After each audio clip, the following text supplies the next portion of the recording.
ఆంధ్రప్రదేశ్లో సంచార జాతి పెట్టాడు. ఆంధ్రప్రదేశ్లో రాజకీయంగా మొట్టమొదటిసారి గుర్తించబడ్డ పెట్టాడు. తన సందేశాన్ని ఇవ్వాల్సిందే కోరుతా ఉన్నాం. సమయభావం ఈరోజు సంచార జాతులకు 10% రిజర్వేషన్ అనే ప్రధాన డిమాండ్ తోటి ఏర్పాటు చేసినటువంటి సంచార జాతుల రౌండ్ టేబుల్ సమావేశానికి చేసినటువంటి పెద్దలందరికీ, కృష్ణమోహన్ అన్న గారికి, బీసీ సంక్షేమ సంఘం అధ్యక్షుడు అన్న శ్రీనివాస్ గౌడ్ గారికి, ప్రొఫెసర్ గారికి, రిటైర్డ్ ఐఏఎస్గా ఉన్నటువంటి అన్న సంజయ్ గారికి, మాజీ మంత్రివర్యులైనటువంటి శ్రీనివాస్ గౌడ్ అన్న గారికి, అదేవిధంగా మొట్టమొదట సభాపతి అయినటువంటి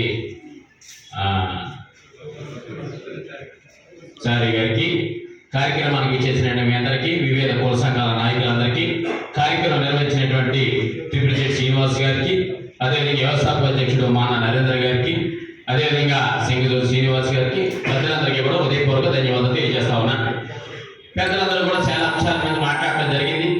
చాలా సుదీర్ఘమైనటువంటి చర్చించడం కూడా జరిగింది. మనందరం ఒక అంశాన్ని గమనించాలి. బీసీ ప్రతినిధులుగా ఉన్నటువంటి, బీసీ కుల సంఘ నాయకులుగా ఉన్నటువంటి, లేదు వివిధ ఉద్యమాల్లో పనిచేస్తున్నటువంటి, మానవతా దృక్పథంతో పనిచేస్తామని చెప్తున్నటువంటి ప్రతి ఒక్కరు కూడా గమనించవలసిన అంశం చాలా ఉన్నాయి. వాస్తవాన్ని మనం చూసినట్లయితే పెద్దలందరూ కూడా చెప్పారు.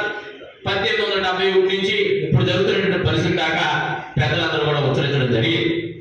కానీ ఒక అంశాన్ని మనందరూ కూడా గమనించినట్లయితే, ఈ సమాజం కోసం పనిచేసినటువంటి, లేదు ఈ దేశం కోసం పనిచేసినటువంటి ఏ వ్యక్తి కూడా సంచార జాతుల గురించి మాట్లాడలేదనే విషయాన్ని చాలా స్పష్టంగా మనకు అర్థమవుతుందనే విషయాన్ని మీ అందరికీ కూడా తెలియపరుస్తా ఉన్నా.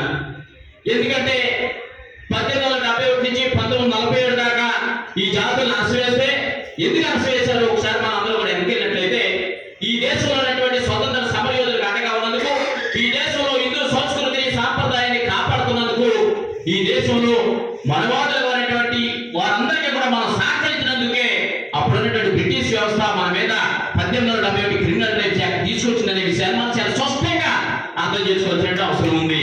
కానీ దేశంలో ఈ రోజు మాట్లాడుతున్నటువంటి, సనాతన ధర్మం కోసం మాట్లాడుతున్నటువంటి, లేదు హిందూ సంస్కృతం కోసం మాట్లాడుతున్నటువంటి కేంద్ర ప్రభుత్వంలో ఉన్నటువంటి ఈ నరేంద్ర మోడీ గారు తెల్లారేటప్పటికి ఈబీసీకి రిజర్వేషన్ కల్పిస్తారు తప్ప సంచార జాతులకు కానీ బీసీలకు కానీ రిజర్వేషన్ కల్పించే పరిస్థితి లేదనే విషయాన్ని మనందరూ కూడా స్పష్టంగా అర్థం చేసుకోవాలి. కానీ అనంత సైన్ అయ్య గారు ఒక అగ్రవర్ణానికి చెందినటువంటి వ్యక్తి మన జాతుల కోసం మాట్లాడారు. 1965లో వచ్చినటువంటి జస్టిస్ లోకూర్ గారు సంచార జాతుల కోసం మాట్లాడే వ్యక్తి, ఒక ఓసీ సామాజిక వర్గానికి చెందిన వ్యక్తి.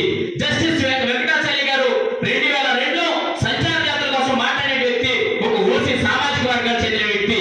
1961లో ఏదైతే వెనలమెంట్ రాఘవయ్య గారు ఇచ్చినటువంటి కమిటీ రిపోర్టు ప్రకారంగా సంచార జాతులు ఎస్టీ జాతులు చేర్చాలని చెప్తే, ఆయన ఓసీ సామాజిక వర్గానికి చెందిన వ్యక్తులనే విషయాన్ని కూడా చాలా స్పష్టంగా మీ అందరికీ కూడా తెలియపరుస్తా ఉన్నా. ఇందులో ఎక్కడ కాకా కాలేకర్ గారు చెప్పింది ఏంటి, బీసీని సంచార జాతులు డీనోటిఫైడ్ కమ్యూనిటీగా గుర్తించాలన్నాడు. ఇప్పుడు మనం కులాలు గారు గమనించాలి. చాలా మంది మాట్లాడుతూ ఉన్నారు, మనం బీసీలో మాట్లాడుతూ ఉన్నారు, మనం కులాలు చెప్తా ఉన్నారు. సంచార జాతులు ఎప్పుడు కూడా తెగలే, కులాలు కాదు. ఈ విషయాన్ని మనం చాలా స్పష్టంగా మాట్లాడినప్పుడు మాత్రమే మనకి న్యాయం జరుగుతుందనే విషయాన్ని అందరికీ కూడా తెలియపరుస్తా ఉన్నా. ఉదాహరణ చూసినట్లయితే ఆంధ్రప్రదేశ్ మొట్టమొదటిసారిగా 50